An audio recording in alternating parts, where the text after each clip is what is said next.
Hey, it's Daylin with Redeeming Day.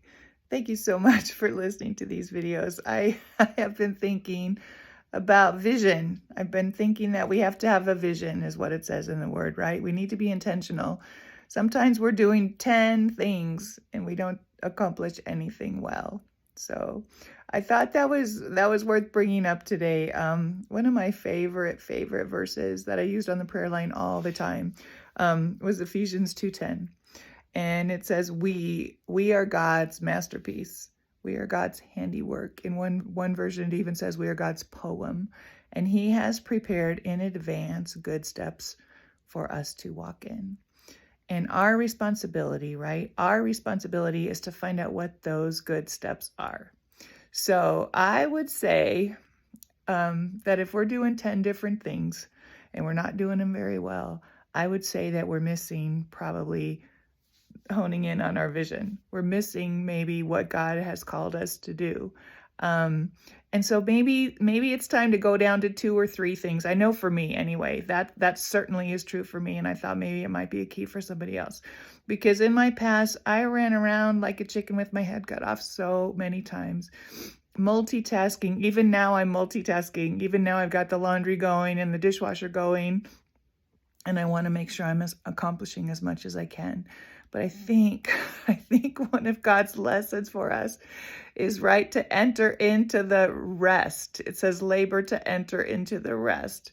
Find out what he has called you to do. He has made you such a masterpiece. He's made me a masterpiece. I was thinking just a year ago, remembering sitting down in my living room with Bill, and he had been traveling a lot. He was auditing laboratories across the country when he really, all he wanted to do was do ministry.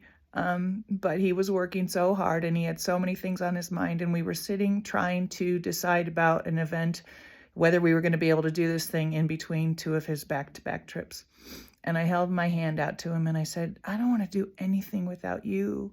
And he said, I don't want to do anything without you either. We had that moment. I remember like it was yesterday, and now he's gone, and my whole life I'm doing things without him. Well, that makes me want to be more intentional. It makes me want to be more intentional with the people in my life. It could be gone like that.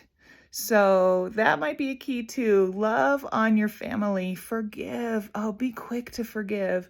Don't stay in offense and pride or bitterness or strife. All of those things that rob from us. That's the enemy's game, to just rob life from us. A much better course would be to be intentional. Find out what God has pre-planned, good steps for us to walk in to do. I hope that's helpful. I don't mean to be a downer at all. I just was remembering that this morning because it was just a year ago right now. And then in 1 week, Bill was gone. So all of those plans that we had for the future are different now. They look different. Does that mean I'm not God's masterpiece? No, of course it doesn't. I want to be intentional to find out what I'm supposed to be doing. So step by step, staying connected, like I'm always saying, abiding, not rushing around like a crazy person. There's nothing wrong with multitasking and being efficient and using wisdom. But I think being out of control and not having a vision is something that keeps a lot of us stuck, keeps a lot of us not fulfilling what God's plan is for us. So I hope that's helpful. I hope you have a great day. Thanks for listening. God bless you. We'll talk soon. Bye.